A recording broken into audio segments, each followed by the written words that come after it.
हमारे देश में भगवान श्री राम आदर्श, राम जी की कहानी आप सबने पढ़ी, राम जी की कहानी मैंने भी पढ़ी है, आपने भी पढ़ी, लेकिन मेरा निवेदन है कि राम जी की कहानी फिर से पढ़िए, मेरी तरफ से निवेदन। राम जी की पूरी जो कथा है ना, रामचरितमानस में है, रामायण में है, पूरी मत पढ़िए, एक ही कांड पढ़िए, उसका नाम है अयोध्या कांड। अयोध्या कांड पढ़िए, फिर से पढ़िए। उसमें भरत और राम का संवाद है। उसमें भरत आए हैं राम को मिलने, खड़ाऊ लेके आए हैं, पिताजी की मृत्यु का समाचार लाए हैं कि पिताजी स्वर्गवासी हो गए आपके वियोग में, आप वापस चलो, और नहीं चलते तो खड़ाऊ। तो राम जी का भरत से जब मिलन हुआ है तो राम जी ने भरत को सवाल पूछे, 64 सवाल पूछे उन्होंने। ये सवालों का जवाब भारत को फिर से सोने की चिड़िया बनाने का रास्ता है। सवाल क्या पूछे हैं? भरत को पहला सवाल पूछा है कि भरत, राज्य में तुमको देके आया था? हाँ। भरत कहते हाँ, मैंने राज्य आपका संभाला हुआ है। तो तुम ये बताओ कि राज्य की प्रजा का क्या हाल है? तो भरत कहते हैं प्रजा का हाल तो बाद में बताऊंगा, पिताजी स्वर्गवासी हो गए, पहले वो सुन लो। तो उनका पिताजी का तो बताना, पहले प्रजा का बताओ। तो भरत कह रहे हैं कि धन धान्य से तो प्रजा सुखी है, लेकिन आपके नहीं रहने से दुखी। तो राम पूछ रहे हैं धन धान्य कितना है? कोई भूखा तो नहीं है, कोई प्यासा तो नहीं है, कोई गरीब तो नहीं है, बेकार तो नहीं है।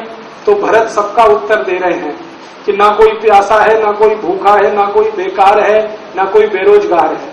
तब राम कहते हैं कि भरत तुम आदर्श राजा, तुम ही शासन चलाओ, मेरे आने की जरूरत नहीं, मैं तो ये जंगलों के कंसों का और रावणों का सफाया करके फिर आऊंगा। इसका मतलब राम राज्य कैसा रहा वो ये है, कोई भूखा नहीं, कोई प्यासा नहीं। गोस्वामी तुलसीदास ने बड़े सुंदर शब्दों में लिखा, दैहिक दैविक भौतिक तापा राम राज्य में कदहु न व्यापा। माने दैहिक दैविक और भौतिक कोई दुख राम राज्य में किसी को हुआ नहीं। तो ऐसा राम राज्य हमें लाना, न कोई भूखा, न कोई प्यासा, न कोई बीमार, न कोई लाचार। आपने सुना स्वामी जी कहते हैं भूख से कोई न मरे और रोग से कोई न मरे, यही राम राज्य है। जिस देश के लोग भूख से नहीं मरते और जिस देश के लोग बीमारी से नहीं मरते, वही राम राज्य। तो ऐसा राम राज्य लाना। कोई मुझे पूछता है तुम्हारा राम राज्य का संविधान क्या है, तो मैं कहता हूं मेरा कोई संविधान नहीं है, अयोध्या कांड का संविधान है। जो भरत ने सवालों के उत्तर दिए हैं वैसी नीतियां इस देश में बनानी। राम जी पूछ रहे हैं कि भरत अपने राज्य में कोई गद्दार तो नहीं, कोई देशद्रोही तो नहीं, कोई देश विरोधी तो नहीं। तो भरत कहते हैं कि अभी तक तो नहीं है। तो राम कह रहे हैं सावधान रहना, एक भी गद्दार सिर उठाए उसके पहले कुचल देना। ये राम कह रहे हैं, जो अहिंसावादी है वो कह रहे हैं एक भी गद्दार सिर उठाए उसके पहले कुचल देना। एक भी देशद्रोही का पता चले तो उसको ऐसी कड़ी सजा देना कि दूसरे की रूह कांप जाए। माने दंड कठोर होना चाहिए। किसके साथ? देशद्रोहियों के साथ, देश विरोधियों के साथ, गद्दारों के साथ। ऐसा राज्य हमें लाना, ऐसी दंड नीति लानी। राम जी पूछ रहे हैं भरत, मैं जब से आया स्कूलों का क्या हाल है, गुरुकुल कैसे चल रहे हैं, शिक्षक समय पर आते हैं, विद्यार्थी पढ़ते हैं, गुरु का आदर करते हैं, ज्ञान उनको मिलता है? तो भरत कहते हैं हाँ बराबर मिलता है, गुरु भी आते हैं, विद्यार्थी भी समय से आते हैं। तो ऐसे 64 सवाल पूछे हैं राम जी ने भरत को। वो सारे के सारे 64 सवाल राम राज्य का आधार है। उन्हीं 64 सवालों को आज हिंदुस्तान में हम हल कर लें तो फिर से राम राज्य आएगा। गरीबी, भूखमरी, बेकारी मिटानी तो हमारी योजना है।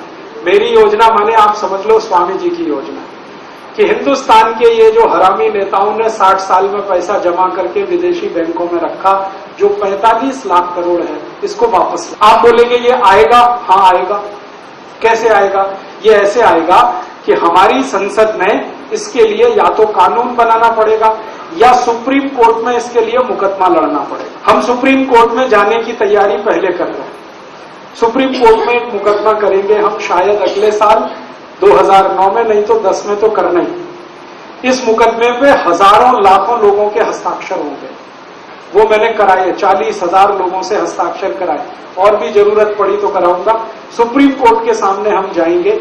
नेताओं के बारे में हमारे पास जो जानकारियां हैं वो हम कोर्ट के सामने रखेंगे और कोर्ट को कहेंगे कि इन सब नेताओं को नोटिस देकर पूछिए कि इनके पास पैसा, ये देश का पैसा है, कोर्ट इनसे ले।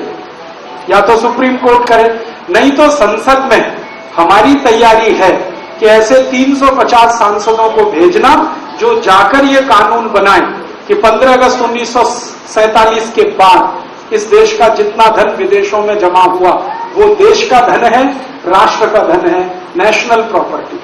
जब कानून बने तो हम देखें कौन विरोध कर रहा है इसका।